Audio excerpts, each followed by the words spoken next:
नाशिक येथील त्र्यंबकेश्वर येथे पत्रकारांवर झालेल्या अमानुष हल्ल्याचा जळगाव जामोद तालुका पत्रकार संघाने तीव्र शब्दात निषेध नोंदवला आहे। याबाबत मुख्यमंत्री देवेंद्र फडणवीस यांना उपविभागीय अधिकारी मार्फत निवेदन देण्यात आले। निवेदनात म्हटले आहे की पत्रकार समाजाचे प्रश्न जनतेपर्यंत पोहोचवतात, त्यामुळे पत्रकारांवरील हल्ले हे थेट लोकशाहीवरचे हल्ले आहेत। टोल नाक्यावर पत्रकारांना मारहाण करणाऱ्या एएस मल्टी सर्व्हिसेस या कंपनीला ब्लॅकलिस्ट करण्यात यावे आणि त्यांना राज्यात कुठेही ठेका देऊ नये अशी मागणी करण्यात आली आहे। तसेच नोव्हेंबर 2019 मध्ये अस्तित्वात आलेल्या पत्रकार संरक्षण कायद्याची योग्य अंमलबजावणी होत नसल्याचे नमूद करून पत्रकारांवरील हल्ल्याच्या प्रकरणात सरकार कुचराई करत असल्याचा आरोपही संघाने केला। हा कायदा काटेकोरपणे लागू करावा अशी मागणी करण्यात आली आहे। याशिवाय गृह मंत्रालयाने पत्रकार संरक्षण कायद्याअंतर्गत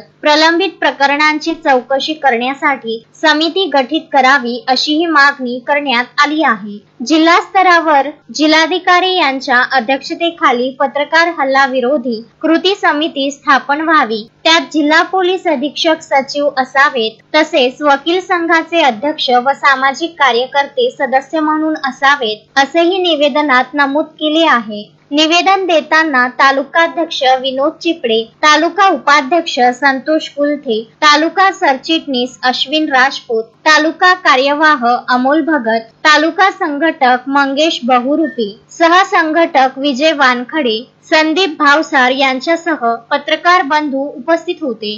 नमस्कार।